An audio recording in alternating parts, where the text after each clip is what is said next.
Tem muitas pessoas que já investem em fundo imobiliário, porque é um passo bom para o iniciante, né, assim, para começar com os fundos imobiliários, mas eu vejo que as pessoas têm muita dificuldade de avaliar pontos importantes.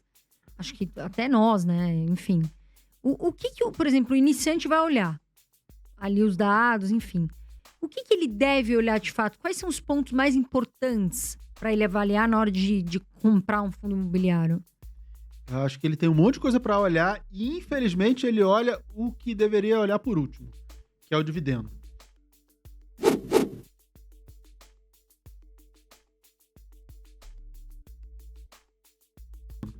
Ele olha o dividendo, paga um e meio, ele vai e compra. O que esse fundo imobiliário faz? Não sei, mas ele paga muito. Infelizmente, as pessoas olham dessa maneira. É a mesma coisa com o ETF que paga dividendos. A gente eu tenho, por exemplo, o Coin11, que é um ETF de Bitcoin, que faz lançamento coberto com opções, e aí gera renda. E aí, às vezes, entre 1,5% e 2% ao mês, só que tem imposto de renda sobre esse dividendo, tem uma série de questões que as pessoas ignoram completamente, né? E aí vai lá e compra só porque o quanto paga. Com o fundo imobiliário é a mesma coisa, isso deveria ser a última coisa. A última coisa que você vai olhar é o quanto paga de dividendo. O que você tem que olhar? Primeiro, pensa em diversificação. A diversificação é o último almoço grátis do mercado. Tem um almoço grátis, chama diversificação. Como é que você vai diversificar? Papel e tijolo. Às vezes, um pouco mais para papel, quando a Selic está em trajetória de alta e a inflação em trajetória de alta. Às vezes, um pouco mais para tijolo, quando a gente tem Selic e inflação em trajetória de queda, que é o que a gente tem agora. Então, pode ser 50-50? Pode, mas em determinado momento pode ser 60-40, 70-30, que é o momento que a gente tem agora, então um pouco mais para tijolo faz sentido. Dentre o de papel, o que você vai olhar?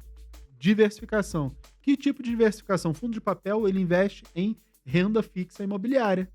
Normalmente, notadamente, CRI. Certificado de Recebível Imobiliário. Quanto mais CRIs tem dentro do fundo, mais pulverizado, mais diversificado, menor o risco. Porque se uma daquelas CRIs ali não pagar, não vai fazer diferença. Agora, se uma CRI é 30%, 40% do fundo e der problema, aí o fundo vai ter um grande problema. Agora, se a maior CRI é 5% do fundo, nossa, o grande risco seria algo de 5%, não impactaria tanto. O resto tende a ser pulverizado. Essa é a grande preocupação para quem investe em fundos de papel. Primeiro, olhar cenário macro. Estamos em cenário de valorização de fundo de papel? Hoje não, mas cabe lá para você ter um dividendo um pouco melhor, ele aumenta o dividendo médio da sua carteira. Vai pensar em diversificação de CRIs dentro do portfólio. Quanto mais, melhor. Tem 20, tem 30, tem 50? Melhor. Quanto mais, melhor. Você pegar um KNCR, tem, sei lá, 2 páginas de CRIs lá. É um fundo muito diversificado. Os fundos da Quineia são... A Quineia, para mim, é a melhor gestora hoje. Normalmente são bem diversificados. Vamos falar de fundo de tijolo. Fundo de tijolo tem 3 setores que são o filé mignon dos fundos imobiliários. Lajes corporativas e renda urbana, eu boto junto. Logístico e shopping. Mira, mas tem residencial? Não gosto. Não invisto, não gosto. Nenhum gestor conseguiu me provar que residencial é bom. Eu já conversei com gestores. Por que residencial não é bom? Porque o aluguel do residencial é baixo.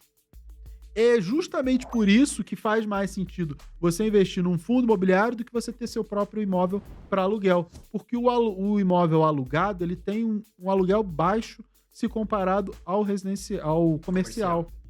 E aí eu vou pegar e vou fazer um fundo imobiliário de imóvel residencial que paga pouco. É óbvio que aquilo ali não faz sentido. Se fosse bom, você teria os seus próprios imóveis. E aí é muito mais fácil você ter o teu próprio imóvel. Tudo bem que você ia empatar muito dinheiro, não ia ter a mesma capacidade de diversificação, mas a grande diferença é o aluguel que você tem. Com imóveis mais de 500 mil, mais de 700, 800 mil para mais, o aluguel tende a 0,3 do valor do imóvel. 0,3, às vezes 0,4, às vezes 0,25, e ainda tem imposto de renda sobre ele. Quando você está alugando, você, pessoa física, está alugando, e agora ainda vai ter IBS, CBS, se tiver mais de 3 imóveis, né? Ainda tem as questões da reforma tributária para quem tem vários imóveis, não para quem tem pouco, mas para quem tem vários. E aí você vai ter um retorno pequeno. É muito melhor você ter um fundo imobiliário porque ele está alugando para imóvel comercial. E aí o imóvel comercial é natural você ter 1% de aluguel sobre o valor do imóvel. Ah, Mira, então vale a pena eu ter imóvel comercial na pessoa física? Vale, o problema é que custa muito caro, né?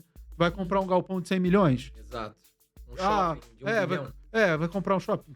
Pô, seria ótimo se eu pudesse, mas a maioria não pode. Eu, por exemplo, não consigo comprar um shopping de 1 bilhão, infelizmente. Então você consegue ter um pedacinho daquilo ali.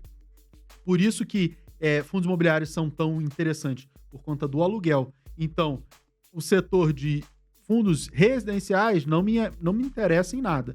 Sempre falo assim, ó, hospital, industrial. Por que eu não gosto de hospital? Porque, cara, imagina, o hospital para de pagar.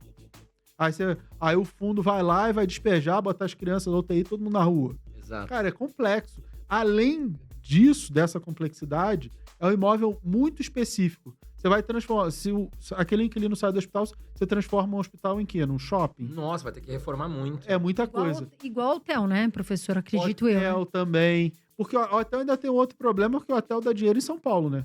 E você tem muita rotatividade. Fora de São Paulo, a gente teve muitos problemas na região de Gramado, o HCTR, um monte de fundo aí. Tinha exposição, exposição.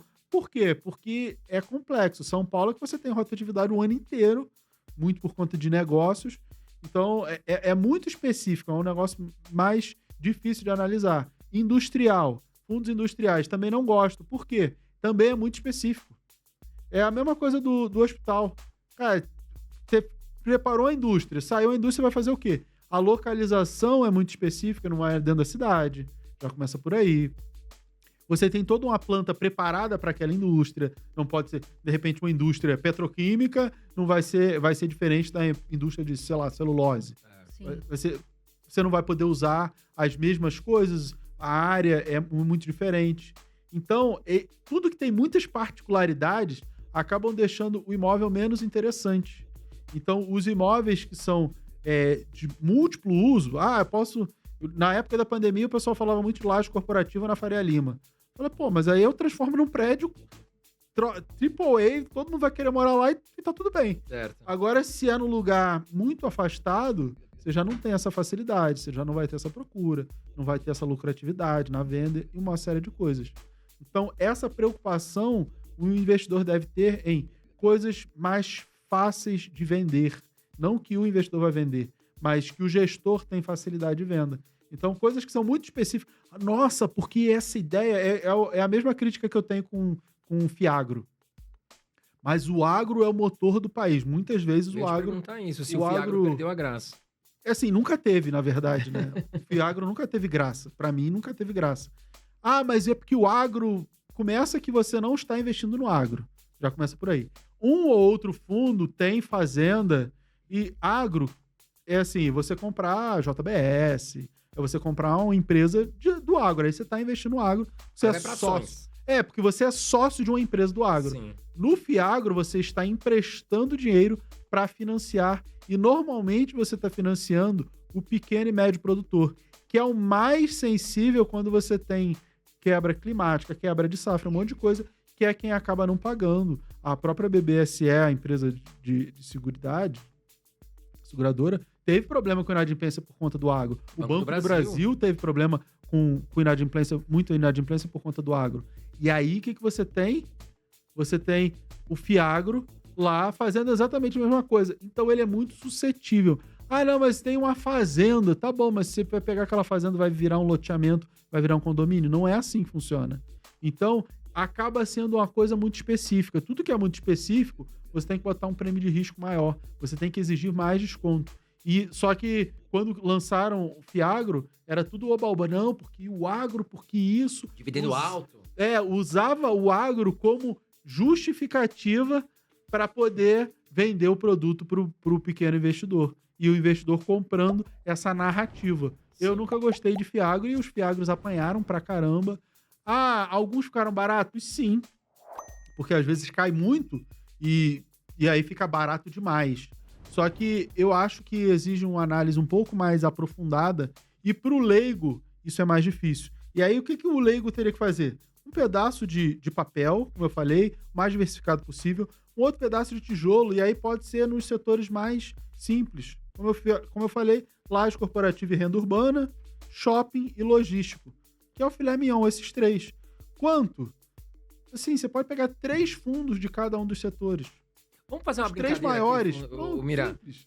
que a gente sempre te coloca na parede. Vamos fazer uma carteirinha aí pra 2026 com 5 fundos imobiliários, vai, pra não falar muito. Não é uma recomendação, porque aí eu teria que lembrar exatamente todas as recomendações, mas a gente pode falar. Assim, 5 fundos. Teria 2 de papel e 3 de tijolo. Uhum. Se 3 de tijolo, 1 de cada segmento. 1 de shopping, 1 de laje, um shopping, lajes E logística. e logístico. Quer citar Logístico. O BTLG é muito bom, eu gosto. De shopping, o HGBS também gosto bastante. Laje. Não, laje você não falou, né? Shopping. O de laje, do HGR eu também gosto. HGR eu gosto. BTLG eu gosto. HGBS, assim, eu gosto de vários, né? Não só isso. É que eu te coloquei pouquíssimas opções. Sim, vários. O ALZR, que faz parte da carteira recomendada, até da carteira de R$50 que eu tenho no YouTube.